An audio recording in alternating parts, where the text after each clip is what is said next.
Hi everyone, this is Christy Rich. Welcome to my new video series. This is the Confident Inspirational Women Across the Globe video series. And I am the owner and founder of The Dancing Curtain. I am a visibility and confidence coach for entrepreneurs. I help women to boost their confidence, to grow their visibility, and to show up big in the world. I'm very excited about my new video series, which I hope will inspire many women all across the world. There are many fabulous women doing many fabulous things, and I want to spread the word. So I'm very excited about my guest today, who is visiting us from Los Angeles, California, and I just recently moved there, so it's a little bit like having home come back to me. And I'm going to go ahead and read her bio so you have a little bit of an introduction before I start in. So Tess Masters is an actor, presenter, cook, lifestyle personality, and author of The Blender Girl, The Blender Girl Smoothies, The Perfect Blend, and creator of the Blender Girl Smoothies app with Random House. She's also the co-author of the Detox Dynamo Cleanse. She shares her enthusiasm for healthy living at theblendergirl.com, so definitely check that out. And also away from the blender, Tess also enjoys a diverse performance career. She has toured internationally with acclaimed theater productions, working in film and television, and lent her voice to commercial campaigns, audiobooks, and popular video game characters. And again, she is in Los Angeles, California. Welcome, Tess. How are you today? Good. Thank you for having me. Oh, my pleasure. Thanks for being here. So we're going to start off, and I'd love for you to let our audience know who you are and how you came about being the Blender Girl. What is your story? How did it all unfold? Yes. So I grew up on a pretty conventional meat and three-veg diet, and in a pretty mainstream family. And where did you grow up? Let everyone know where you're from. Where are you from originally? Oh, I'm from Melbourne in Australia. And so I ate a fairly conventional diet, and but I was sort of always tired. Sort of around 2:00, I just wanted to take a nap. So I started researching all this stuff about energy and lethargy, and I came across this thing called Epstein-Barr virus and blah blah blah. So I went to my mother and I said, "I think I've got that," and she said, "You do not have that. You are a hypochondriac, Anyway, so we went on and on and on. Finally, I went to the doctor, nudge, nudge, wink, wink. She looked at me and she says, just test her for it, Turns out I did have it. So back then, it was just all about rest. So my mum took me to a naturopath when I was about 15, and he suggested I give up gluten and dairy. I'm not a celiac. I'm not lactose intolerant, but I do have a mild intolerance to both of those things. So I gave them up, and almost instantly I felt better. So that was really a revolution into the way that I ate. So I really became intoxicated with this idea of food as medicine. So I then became obsessed. I was macrobiotic for 10 years. I did Chinese yin and yang principles. I did Ayurvedic philosophies. I was a raw foodist. I was vegan. I did food combining. I did body ecology. I did alkaline principles. Wow. Oh, it was exhausting. I really was one of those people that found the answer every 6 months and tried to recruit everybody that they know. Wow. Until one day my dad sat me down and said, "Are you having any fun? Because we're not having fun watching you eat and watching you order, and food should be fun, right?" And so that was a huge wake-up call for me. And so when it came time when I decided to, start a website to share recipes with family and friends and do something different, I was sitting there with my blender, drinking my green smoothie, and I thought about all the ways that I use my blender every day. And back then, this was 7 years ago, there wasn't really anything out there much beyond juices and smoothies, in the blending space. So I saw a real opening to do something a little bit different. And so the more that I researched blending as a method of food prep, it very quickly became a metaphor for how I live my life and how I believe everybody lives their life. We like to blend different notes and cultures, philosophies, work, loving relationships, hobbies, different notes and flavors, food ideas to find our perfect blend for health and happiness. So I started asking people, what's your perfect blend? And, 2 emails a week turned into 5, turned into 50, turned into 500, turned into 5,000, and here we are. Wow. So very quickly, the website really gained momentum because, at that point, 5 years ago, blending started to heavily trend. And so, a lot of publishers started coming to me, Random House and several others, and I just didn't feel like I was ready to do the kind of book that I wanted to. And then eventually I was. And so I, signed originally it was a 2-book deal with Random House. And then 2 books turned into an app. I became their big digital project for 2014. So we did the Blender Girl Smoothies app. And then fabulous. The app was one of the 3 finalists for Best App of the Year in 2014. They decided to turn it into a book. So that's the Blender Girl Smoothies book. So that's how it became 4 projects. So the Blender Girl was launched in 2014. Then we did the Blender Girl Smoothies app. Then we did the Blender Girl Smoothies book, and then The Perfect Blend comes out in December this year, December 27th. So, very exciting. And the Detox Dynamo Cleanse came out in June. So, so that's the 4 things. And so really, I'm gluten-free, I'm plant-based, but really my message is just about how do we make fruits and vegetables fun and sexy and amazing and easy, and how do we pack as much nutrition in the least amount of time possible. So I think that, we're all time poor. Time is the most precious thing we have. We can't bottle it, so we're vacuum packing, canning, and bottling everything else. And I don't want to compromise on my health and nutrition because I've got something more pressing to do. So enter the blender, and healthy fast food becomes possible. And I think that it really levels the playing field in the kitchen. So anybody can make really nutritious, delicious food with very little skills and even less time. So that's really what it's about. It's about, there's so many philosophies about nutrition out there, but the one thing that everybody agrees on is that vegetables are a boon to health. Yes. So that's the one commonality between, all of the different diet philosophies. And so it's about how do we make vegetables fun, right? So it's really my message is just eat more vegetables, basically. And so, it's lots of smoothies and juices and drinks, but there's also main meals, snacks, desserts, condiments, all kinds of things. So, the books contain a lot of different kinds of recipes. So, it's been a really great journey the last 7 years, and I really love it's been 7 years. I've got a very engaged Facebook page. The Blender Girl Facebook page is really engaged, and we do, a Facebook Live videos 3 times a week. People ask questions. They get to ask me questions in real time.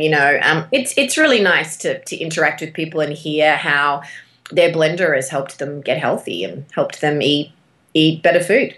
Yes. So, Yes, and I must say you're very informational. You are a great resource. I listened to one of your Facebook Lives recently, and I was like, wow, it's jam-packed with information. This is great. We've got to spread the word.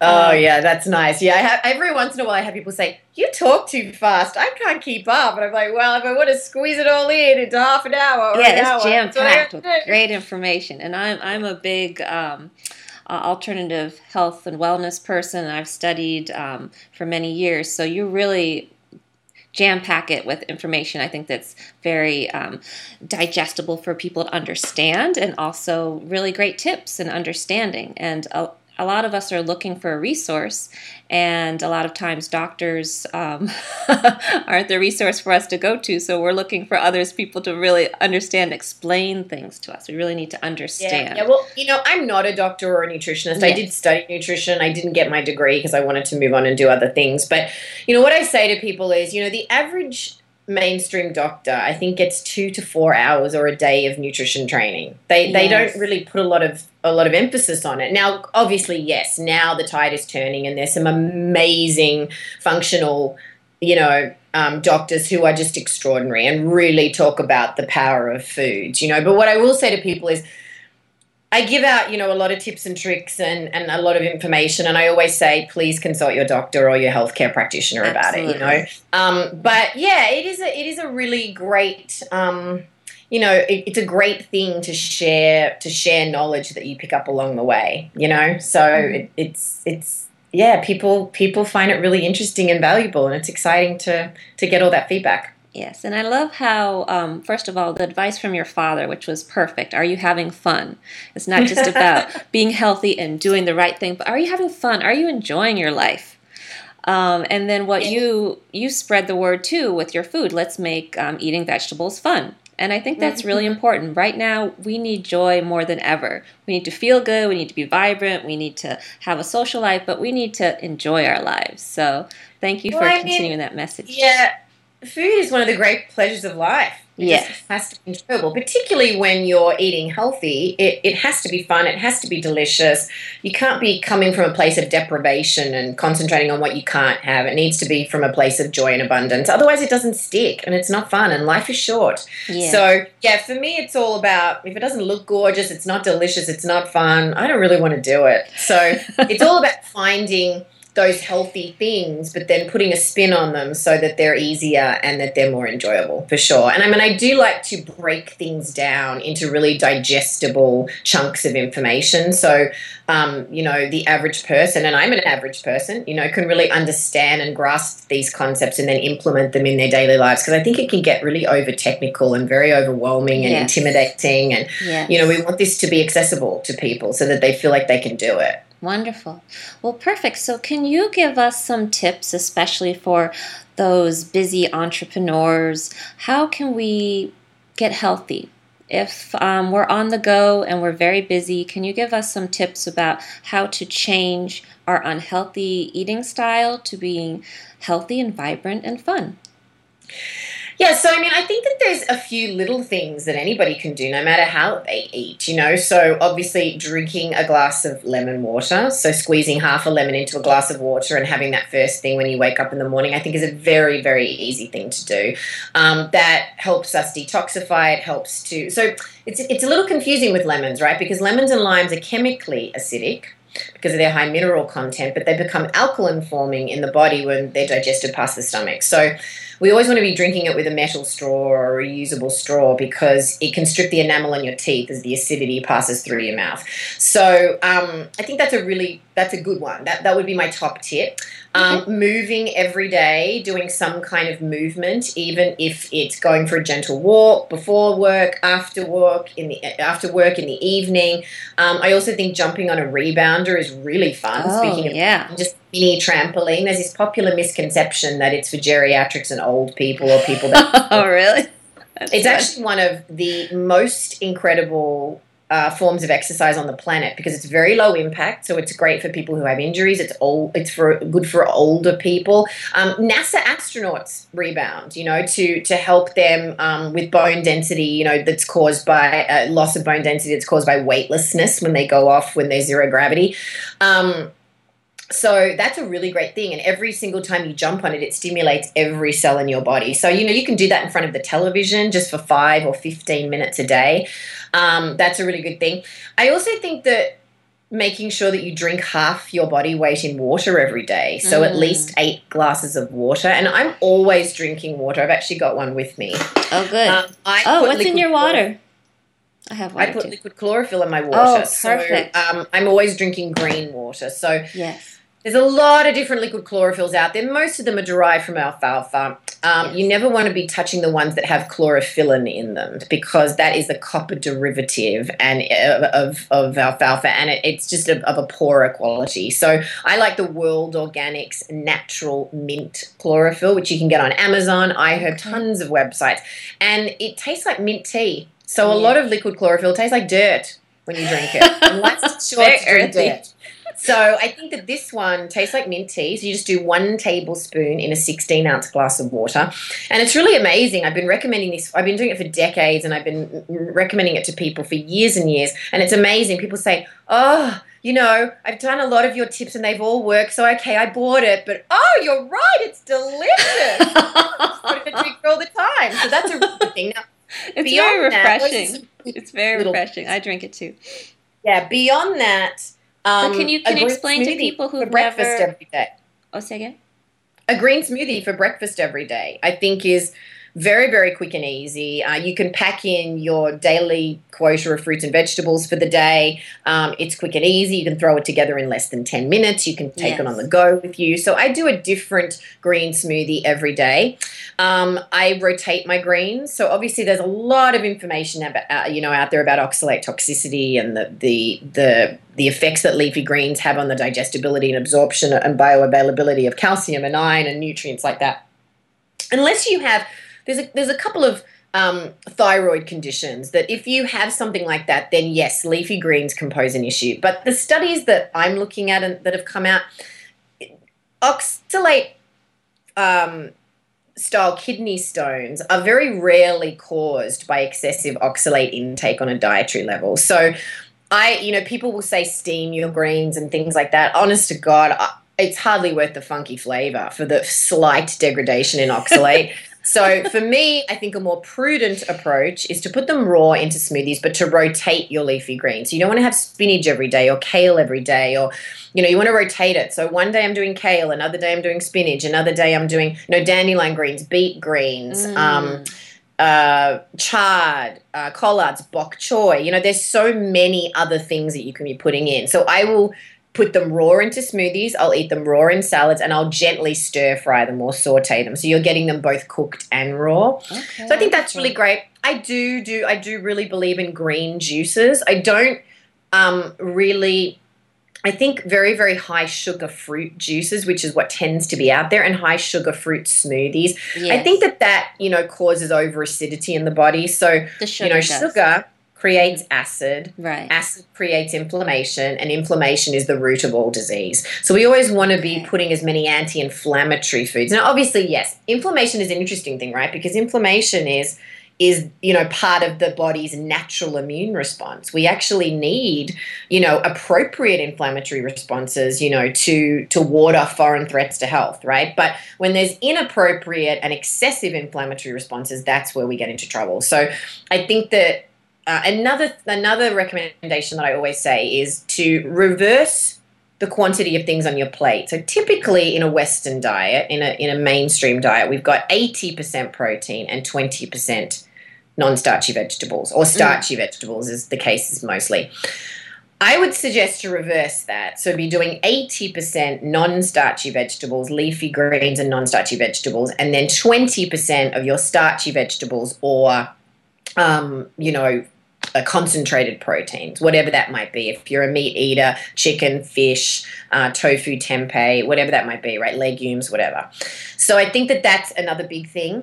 And can I just stop you and ask you some questions just to clarify, to make sure people who are listening who may not already be familiar with all these tips understand? So going back to drinking liquid chlorophyll, can you say why you do it, what are the benefits, and what are the benefits of having green smoothies as well?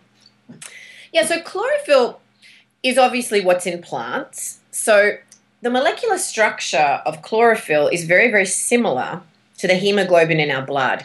So with our blood, we have iron at the center of the cells. With plants, they have they have magnesium at the center of the cells, right? So it's very, very similar. It's so much so that in, I believe it was World War I, they used chlorophyll infusions in place of blood when they ran out of blood. That's amazing. In hospitals. That's crazy, amazing. Right? So it's incredibly, incredibly good for us. So leafy greens, green vegetables, they all contain huge amounts of chlorophyll. So it's really part of the same thing. Why are we doing green juices, green smoothies, sauteing green leafy vegetables, eating salads, getting as many greens? Greens really are the most perfect food on the planet.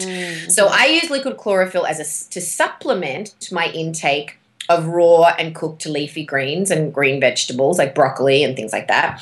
So it's very alkaline. It helps to reduce the inflammation. So, exactly. So it's alkaline forming. It helps to reduce inflammation. It's full of nutrients. It's full of antioxidants. It helps to oxygenate and build the blood. It helps with digestion. They're also prebiotics. So prebiotics are foods that encourage the proliferation of probiotics. So, obviously the delicate balance of our, intestinal flora is incredibly important, as is the pH balance of our body. So all of those things contribute to optimal health. So really, for me, if I had to choose one group of foods, it would always be leafy greens. They're low in carbs. They're high in fiber. loaded with nutrients, and they're really easy to incorporate into things. So, nobody gets really super excited about them, though. So I think that's why throwing them into smoothies and juices and eating them in a variety of different ways. You can also, infuse desserts with them. I'll use spinach juice to turn things green. I'll add greens to a dessert. There's lots of different ways to incorporate it.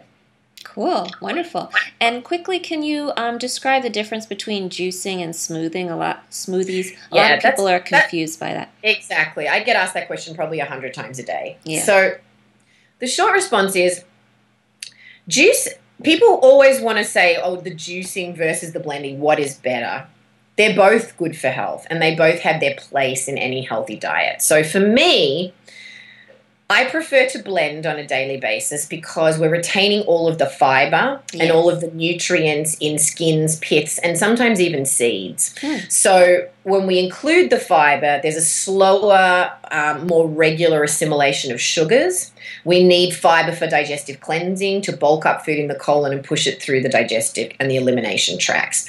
So when you do smoothies, you tend to get lower sugar spikes than you can because the fiber slows down the assimilation of sugars. So that's why smoothies are fantastic. You're getting the whole food, you're throwing it in, you're getting everything about it.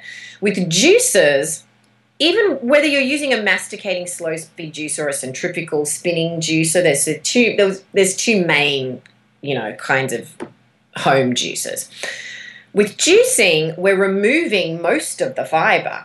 So you're getting a very, very intense, nutrient-dense experience, but you're removing the fiber. So digestion is an athletic endeavor. It requires a huge amount of energy. And when you have poor digestion and you've got poor food combining, it requires even more, which is why often you'll eat something and you just want to take a nap, a half an hour later or an hour later. Your body's working hard. So juicing is really beneficial at times of illness, times of recovery, if you're doing a cleanse, because we are literally ostensibly slowing down the process of digestion, giving our body a brief furlough from that incredibly exhausting activity, and feeding our body with extreme amounts of nutrition. So it gives the body more energy for regeneration and renewal. So it's also very, very powerful for detox. So I think that I juice fast 1 day a week, and I juice fast for 3 days at the beginning of each season. So I lead, free 3-day juice fast. I've got a 7-day cleanse. I've got a 14-day cleanse, and I'm just about to launch a 30-day cleanse. Oh, wow. So there's lots of ways that you can back into this material in a way that feels comfortable for you and works into your lifestyle. But I think that juicing certainly has its place. So I think that if you're really run down, you're feeling sick, you want to take a break, you're low in energy, I think the juicing can be really great. One thing that's of a concern out there, though, is, since juicing trended so heavily in the last 5 years, is that people tend to juice huge amounts of fruits, and then they'll juice and they'll eat a steak, or they'll juice and they'll do all this other stuff, right? So I always recommend juicing on an empty stomach so that you can really assimilate the nutrients more readily. The other thing about fruit is that fruit goes through the digestive tract faster than any other food. So you've probably heard that saying, melon alone or leave it alone, so melon on its own or leave it alone. So melon goes through the body faster than anything else on the planet.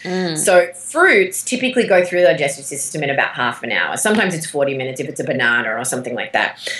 So when you eat fruit with other things, what happens is, because the other things can take days to digest, concentrated proteins, and vegetables go through very, very quickly in a matter of hours. When you eat all these things together, you can experience gas, bloating, indigestion. But ostensibly what happens is, because the fruit's trying to get through quickly, but it's being stopped up by all the things that clog up our colon and need, hours and days to digest, what it ends up happening is you get fermentation in the gut. So and all the different enzymes war with each other. They don't really know what's going on, and nothing gets digested effectively. So that's what gets some of these symptoms, this bloating, indigestion, flatulence, all that sort of stuff.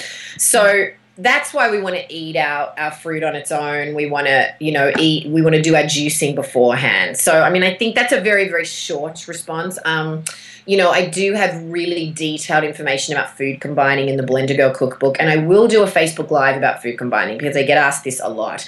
But, But know, in general, juicing tends to have more sugar than smoothies, or is that not necessarily true? No, that's not necessarily true. What the only difference is that you've removed the fiber, or most of the fiber. Not all of the fiber, but most of the fiber. So you're getting a much faster assimilation of the sugars. Your body is processing it much more quickly because you don't have the fiber to slow it down. So you can really, get huge sugar spikes, particularly if you're juicing pineapple and mango, things that are very high sugar. Carrots, So I think that's the basic difference. But again, I think that they both have their place. Yes, definitely. I certainly do both, and I think they both have benefits. So, but yeah, it doesn't have to be one or the other. But I do think that, for me, on a daily basis, smoothies are just easier, quicker, and there's less cleanup. Yeah, I have smoothie every morning. Blend a container and you're done. So easy. Just blend and go. Drink it and go.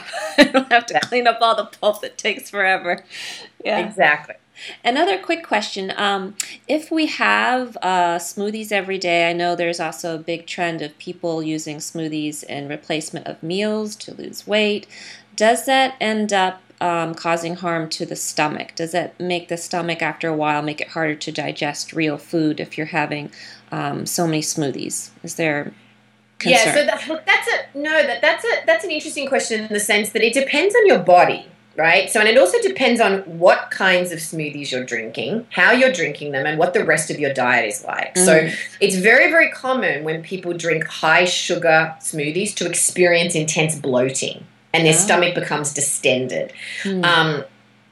Sugar, when you eat excessive amounts of sugar and fruit, which is sugar, that can tend to happen.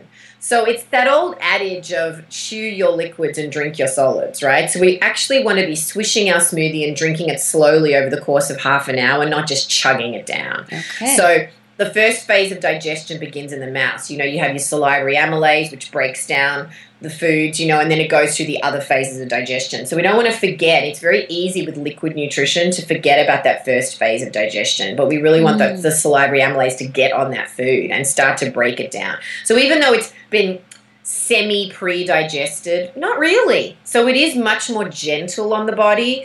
What I'm going to say is that I think liquid nutrition is incredibly powerful. So smoothies, blended soups, things like that is a really great way to enjoy your nutrients. But again, you want to eat slowly and chew all of your food, and properly. Enjoy that great food before you digest it. So no, I don't think that if you have a smoothie a day or you're eating soups, I actually think that it can improve digestion actually. But again, like I said, if you're doing a lot of fruit, you're doing it with other things, you're drinking it too quickly, and you're not leaving enough time between meals, like I talked about with the food combining, then I think it can cause digestive disturbances. But as a general rule, when you're doing it in a flow, I think that it's actually beneficial for health. Okay, fabulous.